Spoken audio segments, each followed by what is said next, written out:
بسم الله الرحمن الرحيم وهورين انت عشرة مركا gudaha u galeen fadlan subscribe like comment share inta wasamay qaybtani markaasi waxaan baran doonaa sida markaasi loo handle gareeyo events-ka ee React.js markii la taagan JavaScript xogo way adag tahay marka events-ka la sameynayo wax badan inaad qortay ay u baahan tahay balse markii la taagan React aad ay u sahlan tahay haddii aan fiirino markaasi serverkeeni uu shaqeynaya hadirtaan haddii aan fiiro waa ka serverkeeni markaas run garaysan waana ka marka qaybtii ugu dambeysay oo meeshii markaa inoo mareysay oo aniga post markaasi aan soo bandhignay qaybtan markaasi waxaan isku daynaa inaan isticmaalo lagu magacaabo events kaasi okay waxaan sameynaa marka horeeta waxaan adeegsanaa lagu magacaabo on click ayaa adeegsan doonaa balse waxaan u baahanaa meeshaan function yar ayaa u baahanahay ama qaybtan waxaan kusoo dari doonaa badan yara meeshaan kusoo daraa markaasi delete ama waxaasi camal ayaan kusoo dari doonaa paragraph-ka hoostiisa taga waxaan ku qoraa markaasi okay button yar okay waxaa leeyahay si shortcut waxaan dhihi karnaa btn oo keliya qoraysaa inta ay leedahay waxa ku qormay markaas button-ka caadi ah ku qormay okay class waxaan siinaynaa class name aan leenahay xusno marka React taaginta waxaa leedahay class name qaabkaas ay u qoraysaa maadaama isticmaalay anaga bootstrap aan isticmaalayno haddii aan ku noqono meeshaan okay website-ka aan tago bootstrap waa iska sahlan tahay markaasi waxaan isku daynaa markaas button-ka bootstrap na isticmaalno meesha waxaan ku qoraa markaasi btn ama button ayaan raadinaynaa intaan oo button ay leedahay saaragtaanba button kamid iska qaadanay tusaalahan xaqaa midka ugu horeeya markaas ee primary-ga kaada ayaa copy ku sameynaynaa kan ayaa meesha ku bedelaynaa kaliya magacaan ka bedelayna magaca waxaan u bixinaynaa markaasi okay delete okay save markaa dhahno aan ku noqono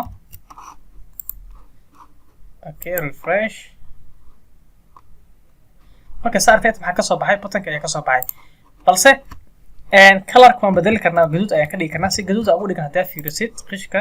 gaduudka waxaa qoraysaa markaas danger ayaa leedahay meeshaasi meesha anagana waa primary ayaan ka dhigaynaa markaas danger save waan ku noqonaynaa aan fiirina hadirtaan okay waa kaa markaas gaduuda waxaan u baahanay markaasi marka anaga kan click aan siino button-ka markaan taabano in markaasi oo aan arki karno ama console-ka aan ku arki karno wixii aan taabanay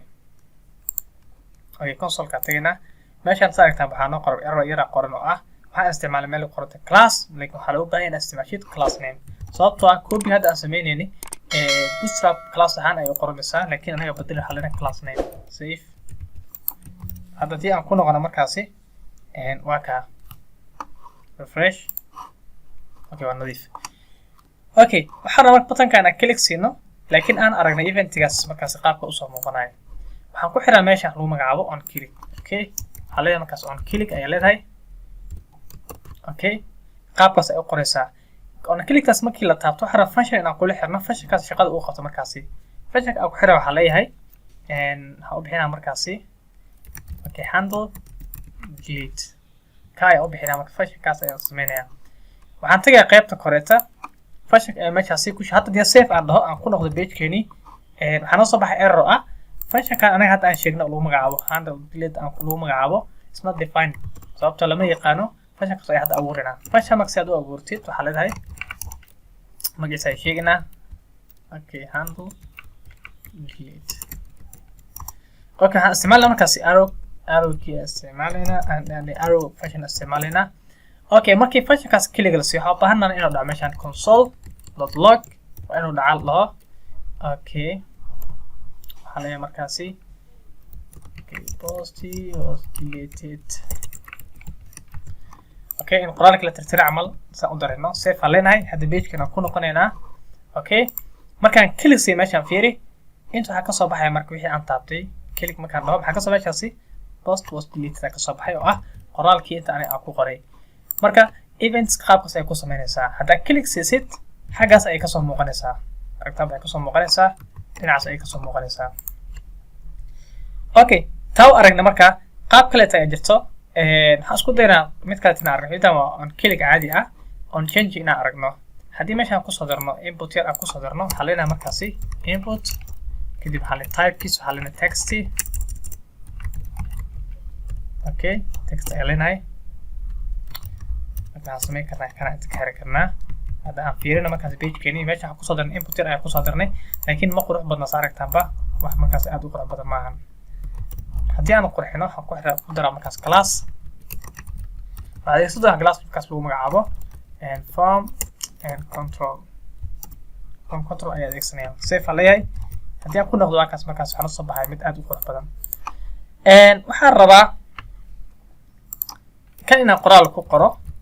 balse qoraalkaas markaan ku qoro oo intii inuu ka soo baxo waxaana button yar u sameynaa click ayaa leeyahay intii inuu ka soo muuqdo ayaan rabaa markaas qaabkii aan ku sameyn lahay waxaan sameynaa markaas videogan waan jaraynaa laba qayb aan ka kala dhiganaa qaybta inta ku joojinaynaa qaybta xigta waxaan isku dayaynaa markaasi inaan ku darno form inaan u sameyno formkaas click markaan siino in qoraalka inaga intaan ku qornay inuu inta ka soo bixi karo taa ayaan isku dayaa marka inaan sameyno